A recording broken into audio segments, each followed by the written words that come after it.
Good morning. We're here a little bit before sunrise. I think you can see that star up in the sky. I'm going to start with another story from the book. This one's called How I Got Rid of an Inferiority Complex by Elmer Thomas, a United States Senator from Oklahoma. When I was 15, I was constantly tormented by worries and fears and self-consciousness.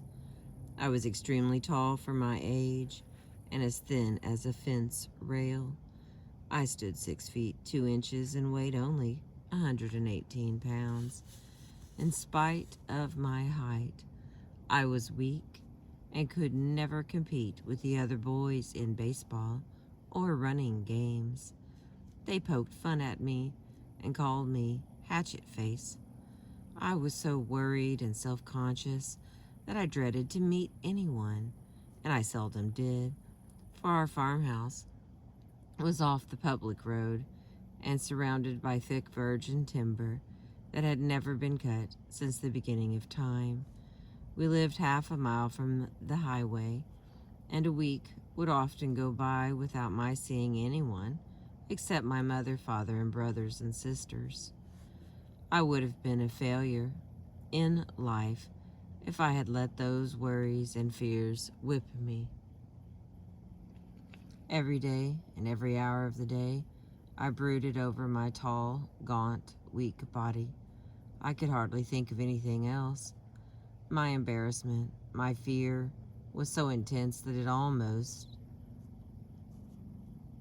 it is almost impossible to describe it. My mother knew how I felt. She had been a school teacher. She said to me, "Son, you ought to get an education. You ought to make your living with your mind because your body will always be a handicap." Since my parents were unable to send me to college, I knew I would have to make my own way. So I hunted and trapped opossum, skunk, mink, and raccoon one winter. Sold my hides for $4 in the spring, and then bought 2 little pigs with my $4. I fed the pigs slop and later corn, and sold them for $40 the next fall. With the proceeds from the sale of the 2 hogs, I went away to Central Normal College, located at Danville, Indiana. I paid $1.40 a week for my board and 50 cents a week for my room. I wore a brown shirt my mother had made me. Obviously, she used brown cloth because it wouldn't show the dirt. I wore a suit of clothes that had once belonged to my father. Dad's clothes didn't fit me, and neither did his old Congress gator shoes that I wore. Shoes that had elastic bands in the sides that stretched when you pulled them. But the stretch had long since gone out of the bands, and the tops were so loose that the shoes almost dropped off my feet as I walked. I was embarrassed to associate with the other students, so I sat in my room alone and studied. The deepest desire of my life was to be able to buy some store clothes that fit me, clothes that I was not ashamed of. Shortly after that, 4 events happened that helped me to overcome my worries and my feeling of inferiority. One of these events gave me courage and hope and confidence and completely changed all the rest of my life. I'll describe these events briefly.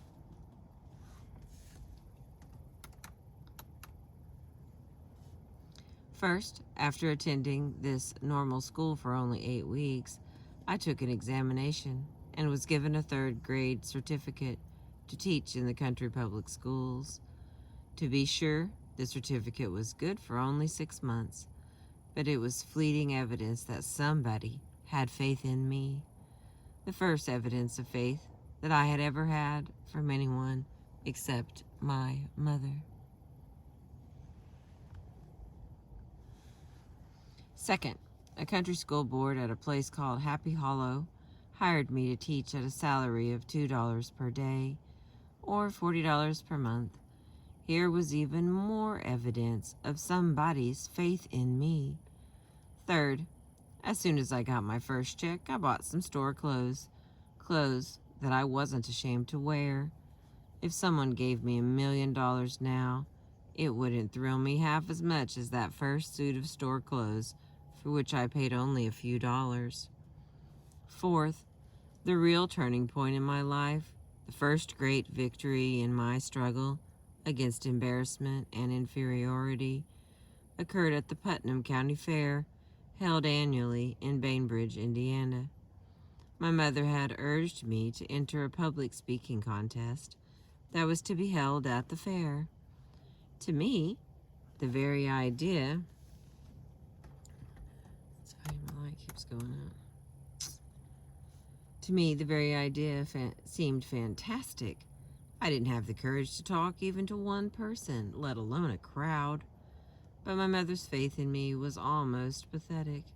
She dreamed great dreams for my future. She was living her own life over in her son. Her faith inspired me to enter the contest. I chose for my subject, about the last thing in the world that I was qualified to talk on, the fine and liberal arts of America. Frankly, when I began to prepare the speech, I didn't know what the liberal arts were, but it didn't matter much because my audience didn't know either. I memorized my flowery talk and rehearsed it to the trees and a cow 100 times. I was so eager to make a good showing for my mother's sake that I must have spoken with emotion. At any rate, I was awarded first prize. I was astounded at what happened. A cheer went up from the crowd. The very boys who had once ridiculed me and poked fun at me and called me Hatchet Face now slapped me on the back and said, "I knew you could do it, Elmer." My mother put her arms around me and sobbed. As I look back in retrospect, I can see that winning that speaking contest was the turning point of my life. The local newspapers ran an article about me on the front page. Let's try this another way. And prophesized great things for my future. Winning that contest put me on the map locally and gave me prestige. And what is far more important, it multiplied my confidence 100-fold. I now realize that if I had not won that contest, I probably would never have become a member of the United States Senate, for it lifted my sights, widened my horizons, and made me realize that I had latent abilities that I never dreamed I possessed. Most important, however, was the fact that the first prize in the oratorical contest was a year's scholarship in the Central Normal College. I hungered now. I'm sorry, it's pretty dark. I can't get my light to stay on. I hungered now for more education. So during the next few years from 1896 to 1900, I divided my time between teaching and studying. In order to pay my expenses at DePaul University, I waited on tables, looked after furnaces, mowed lawns, kept books, worked in the wheat and cornfields during the summer, and hauled gravel on a public road construction job. In 1896, when I was only 19, I made 28 speeches urging people to vote for William Jennings Bryan for president. The excitement of speaking for Bryan aroused a desire in me to enter politics myself. So when I entered DePaul University, I studied law and public speaking. In 1899, I represented the university in a debate with Butler College, held in Indianapolis, on the subject, resolved that United States senators should be elected by popular vote. I won other speaking contests and became editor-in-chief of the class of 1900 college annual, The Mirage, and the university paper, The Palladium. After receiving my AB degree at DePaul, I took Horace Greeley's advice, only I didn't go west, I went southwest. I went down to a new country, Oklahoma. When the Kiowa, Comanche, and Apache Indian Reservation was opened, I homesteaded a claim and opened a law office in Lawton, Oklahoma. I served in the Oklahoma State Senate for 13 years, in the lower house of Congress for 4 years, and at 50 years of age, I achieved my lifelong ambition. I was elected to the United States Senate from Oklahoma. I have served in that capacity since March 4th of 1927, since Oklahoma and Indian Territories became the state of Oklahoma on November 16th of 1907. I have been continuously honored by the Democrats of my adopted state by nomination, first for state Senate, then for Congress, and later for the United States Senate. I have told this story not to bring about my own fleeting accomplishments, which can't possibly interest anyone else.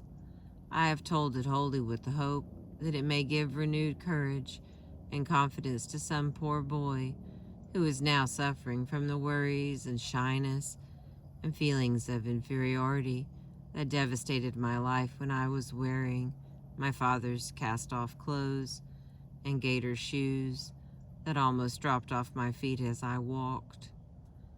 And that's the end of that, but there's a little editor's note. It is interesting to know that Elmer Thomas, who was so ashamed of his ill-fitting clothes as a youth, was later voted the best-dressed man in the United States Senate. That was really nice. That was another out of the 32 stories from the book How to Stop Worrying and Start Living by Dale Carnegie. It has been interesting that there's been quite a few stories about people from Oklahoma. Well, I appreciate you listening this morning. Thank you.